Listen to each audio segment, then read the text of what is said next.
Halo, Assalamualaikum warahmatullahi wabarakatuh. Bertemu lagi dengan saya Firman Panipahan. Di kesempatan ini kita akan membaca berita baru Muhammadiyah yang memberikan izin tambang. Katanya sih ikut-ikutan karena NU juga izin waktu itu. Kalau tahu begini kenapa nggak dari kemarin itu ya. Mari kita lihat beritanya. Saya belum membaca beritanya ya. Kita lihat beritanya itu. Mari kita googling aja langsung Muhammadiyah beri izin tambang. Ini dia. Ini menarik ini. Menarik sekali. Ini banyak ya. Ada CNN. Kita lihat. Oke. Wah, ini banyak ini. Ada dari Kompas. PT Muhammadiyah putuskan terima izin tambang. Ini ada Tempo. Kita lihat Tempo ya. Tempo ini biasanya lebih menarik membuat narasi gitu ya. Di sini oke. Ini kita besarkan dikit biar kalian juga bisa baca ya apa yang saya baca ini. Sempat gamang Muhammadiyah akhirnya ikuti langkah PBNU terima izin usaha pertambangan. Ini menarik. Kenapa begitu? Karena sebelumnya itu tokoh-tokoh Muhammadiyah itu banyak menyampaikan bahwa ini merusak lingkungan, ini macam-macam. Bahkan ada petisi kan yang dilakukan oleh pemuda Muhammadiyah itu kan, yang ditandatangani oleh ratusan bahkan sampai ribuan orang untuk menolak izin tambang itu. Namun pada akhirnya apa yang mau dikata? Pada akhirnya Muhammadiyah memberi izin gitu. Saya tidak perlu jelaskan ya bagaimana tambang itu merusak dan seterusnya, itu nanti kerjaannya Rocky Gerung aja itu menjelaskan etika lingkungan itu. Mari kita baca berita ini seberapa ganas ya. Kita agak besar dikit lagi. Oke, kita presisikan. Tempo.co Jakarta Muhammadiyah akhirnya memutuskan mengikuti langkah pengurus besar Nahdlatul Ulama PBNU dengan menerima izin usaha pertambangan atau IUP. Sudah diputuskan dengan rapat pleno Muhammadiyah sudah menyetujui, kata pengurus pimpinan pusat Muhammadiyah Anwar Abbas pada Tempo Rabu malam 24 Juli. Hari ini tanggal 26, berarti saya telat 2 hari ini untuk membaca ini. Saya baru dapat informasi tadi malam sebenarnya. Anwar mengatakan persetujuan penerimaan IUP untuk ormas keagamaan itu berisi sejumlah catatan. Ini dia. Jika Muhammadiyah memutuskan menerima dan mengelola tambang, kata dia, pengelolaan harus dilakukan dengan menjaga lingkungan. Saya tahu Muhammadiyah jadi terima, tapi tolong masalah lingkungan tampaknya diminimalisir ucapnya. Diminimalisir itu gimana maksudnya? Artinya setengah izin. Berarti kalau kita melakukan usaha tambang tidak perlu digali terlalu besar, itu kan repot. Jadi logikanya gagal itu. Apapun ceritanya, tambang itu merusak alam, karena dia menggali hasil alam itu gitu. Akhirnya di situ ada nanti limbah, di situ pasti mengganggu pertumbuhan macam-macam. Jadi kalau meminimalisir itu artinya setengah tambang aja gitu kan. Kalau tambangnya itu seharusnya sehari didapatkan misalkan kalau dia emas dapat sekilo emas gitu. Jadi untuk meminimalisir itu setengah emas aja, setengah kilo aja dicari. Itu kan sama aja menunda, sama aja sebenarnya itu logikanya itu nggak jelas ini. Nah, mari kita lanjutkan. Selain menjaga lingkungan, Muhammadiyah harus menjaga hubungan baik dengan masyarakat yang terdampak oleh tambang tersebut. Sebab itu, mantan Sekretaris Jenderal Majelis Ulama Indonesia atau MUI ini mengatakan jika harus pengelola tambang, Muhammadiyah harus menjaga hubungan baik dengan masyarakat setempat. Namun Anwar mengatakan masyarakat setempat jika jangan mengedepankan emosi. Nah, ini udah mulai terlihat otoriternya ini ya. Saya baca ulang. Anwar mengatakan masyarakat setempat jangan mengedepankan emosi. Jangan mengedepankan emosi. Belum apa-apa sudah bicara emosi di sini. Tambangnya belum dijalankan baru izin saja udah bicara kayak gini. Ini nuansa otoriternya itu kelihatan. Jadi memang betul kata siapa tokoh politik itu siapa namanya, lupa saya.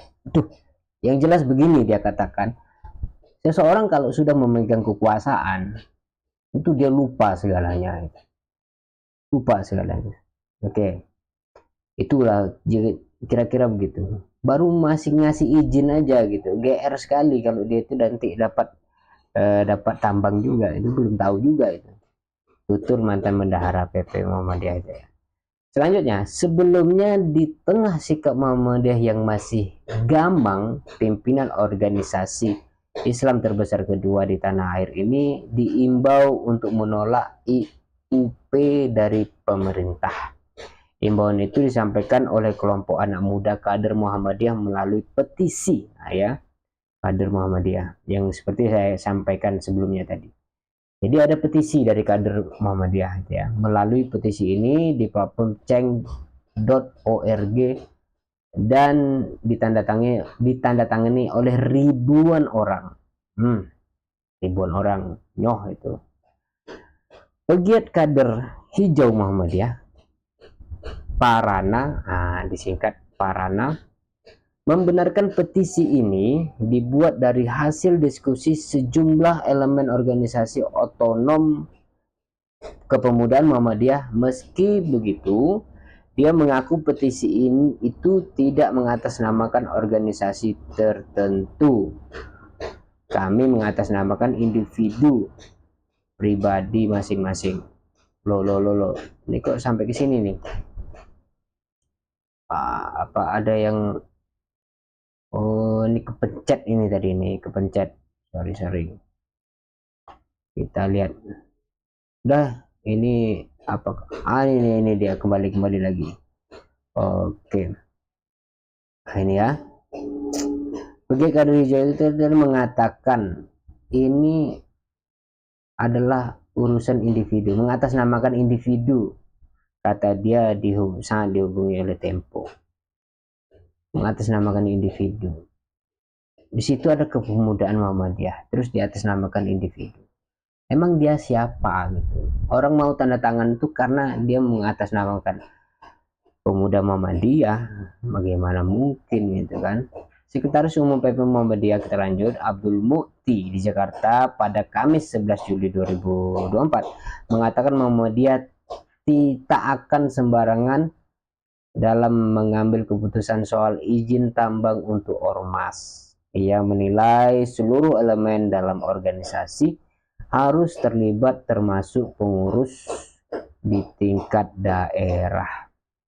Keterlibatan seluruh elemen diperlukan karena jika tawaran izin tambang itu mereka terima, waktunya akan berlangsung puluhan tahun lamanya.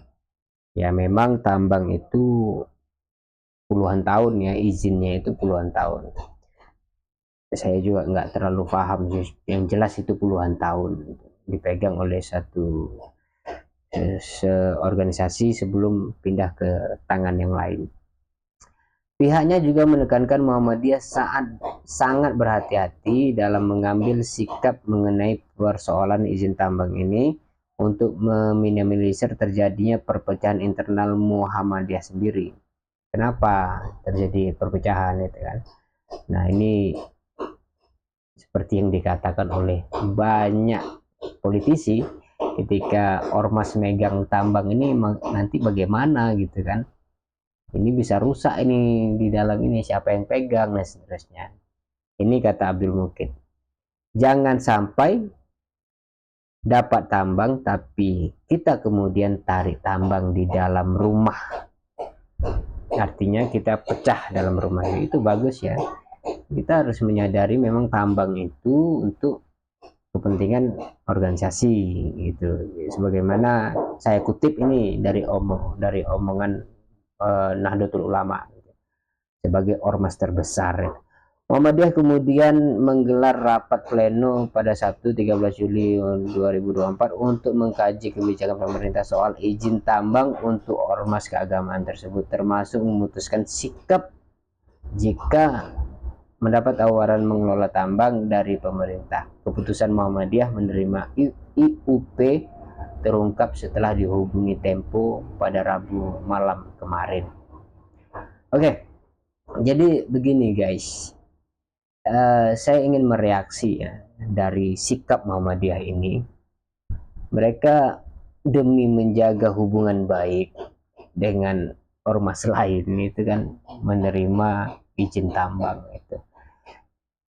Ini kan suatu yang kita khawatirkan sebenarnya. Ada sekelompok besar yang seharusnya potensi untuk dalam tanda petik menggiring masyarakat kepada hal-hal yang baik, ini justru membawa masyarakat kepada hal-hal yang buruk. Izin tambang ini sama dengan izin merusak alam.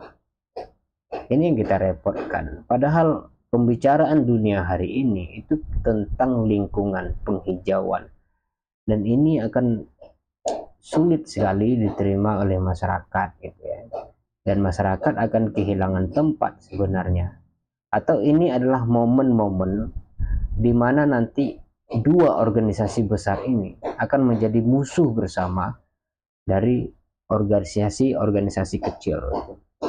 Organisasi-organisasi kecil ini jangan pernah diremehkan, walaupun suara mereka itu garing dan sengau, sumbang didengar oleh pemerintah, tapi mereka itu memiliki peranan besar kepada masyarakat. Mereka itu masuk ke pelosok-pelosok masyarakat, berbicara soal idealisme, bicara soal agama, bicara segala hal tentang politik dan seterusnya. Jadi organisasi besar ini hanya akan menjadi gelembungan saja nanti, karena mereka memiliki kesepakatan bersama dalam merusak. Itu yang kita khawatirkan teman-teman. Mudah-mudahan apa yang saya sampaikan ini salah ya, dan ada baiknya barangkali untuk pemerintah dan untuk organisasi. Mudah-mudahan gitu. Wallahualam. Assalamualaikum warahmatullahi wabarakatuh.